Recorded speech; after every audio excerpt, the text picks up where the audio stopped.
Hey guys, welcome to my first ever mini retrospective slash review for a game called Marvel Superheroes vs. Street Fighter, which is actually the very first game I've ever played. And before we get into anything let's just take a look at this game's intro really quick. Are you ready, true believers? Capcom and Marvel have joined forces once again to bring you it's Marvel Superheroes vs. Street Fighter! Look! Spectacular action! Don't miss out on the enjoyment of a lifetime! Feel sensational thrill! Don't miss the most amazing tag team fighting game ever! Are you ready for a new challenger? Right now, come join Marvel Superheroes vs. Street Fighter! That brings back so many fond memories. Now let's get into the history of the game. Marvel Superheroes vs. Street Fighter was released on June 25th, 1997, and is the fourth game collaboration between Marvel and Capcom, also known by fans as the Versus series. Preceding before this was first X-Men Children of the Atom, then Marvel Superheroes, and then finally the very iconic X-Men vs. Street Fighter.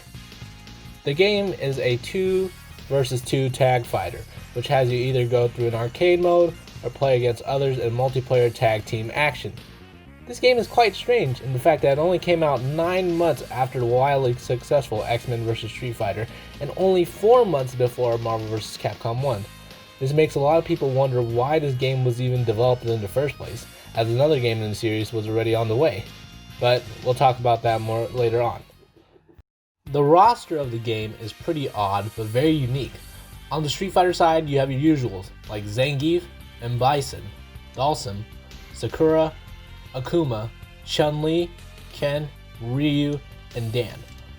On the Marvel side, you have some well-known characters like Cyclops, Spider-Man, Captain America, Wolverine, Hulk, and some not well-known Marvel characters like Shimogorov, Blackheart, and Omega Red. There's also an additional character that is brand new to the entire Versus series named Norimaru, who's based on a famous Japanese comedian who has a very odd fighting style and was only exclusive to the Japanese version of the game. This game is very interesting as all sprites except for one and some assets have been used in previous games in the series. This is especially noticeable when the health HUDs that were previously used in X-Men vs. Street Fighter were used again, and some of the backgrounds were previously also used in X-Men vs. Street Fighter with just some minor adjustments. Now, you may be wondering to yourself, what makes this game so special if all the assets were used in previous games? Well, I think this game is actually a very important stepping stone in the Versus series. Marvel Superheroes vs. Street Fighter was the very first time a roster from Marvel that wasn't the X-Men would be facing Capcom's World Warriors. This gave players chances to team up characters that they never thought would be possible before. Also, according to former Capcom USA fighting game advisor and community manager Seth Killian, one of the main goals of Marvel Street Fighter was to somewhat, quote, tone down the insanity, end quote, that would happen during gameplay when compared to X-Men vs. Street Fighter. This would make Marvel Superheroes vs. Street Fighter very accessible to new players that have never played a Capcom tag fighter before, which I can say from personal experience helped me ease into this type of game I wasn't familiar with before. Marvel Superheroes vs. Street Fighter was received very well critically, and it gave Capcom time to give fans of the Versus series some filler before they would finally release the first Marvel vs. Capcom branded game, Marvel vs. Capcom Clash of the Superheroes, which would surpass Marvel Superheroes vs. Street Fighter in every way critically and commercially. Now, that's not to say that Marvel Superheroes vs. Street Fighter doesn't have anything great in itself. I think the game has the best presentation out of all the Versus series games with the art style and an all-new amazing soundtrack. This was also the first time in any video game series that all the Street Fighter characters were given their own original theme music that did not originate from Street Fighter 2 or Street Fighter Alpha.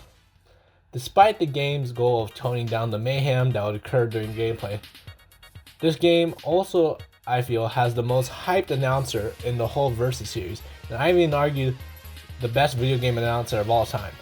I mean, come on, listen to this dude saying the super moves.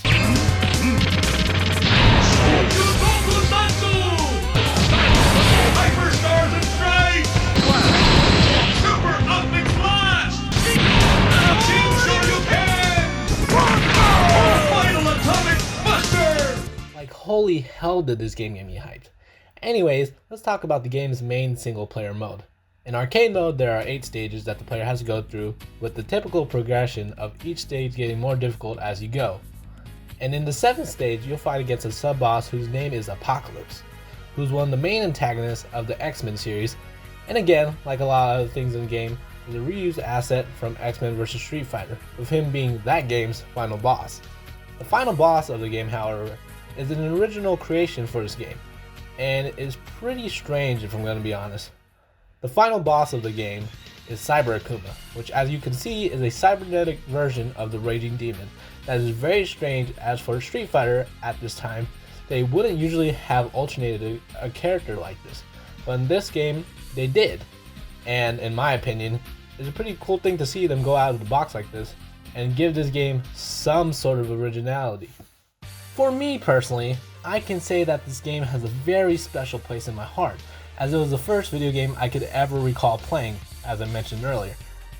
It introduced me to the world of Street Fighter characters that I would grow to explore, and would lead me to fall in love with many games in the Street Fighter series. The game also gave me more depth into the Marvel Universe, way before the accessible Marvel Cinematic Universe existed, and with more obscure characters like Omega Red, Blackheart, and Shimagura, would make me realize that there are way more Marvel characters in the Marvel Universe than the ones that the general population knows about. Overall, Marvel vs. Street Fighter is an amazing game that I could highly suggest to anyone, especially for those that are new to the tag team fighting genre. It's a very interesting piece of history for any fan of the Marvel Universe or the Street Fighter universe to go through. Thank you for watching this video. I hope you enjoyed that little history lesson of this niche little fighting game that was a very important stepping stone in the Versus series. Thank you, take care, and have a great rest of your day.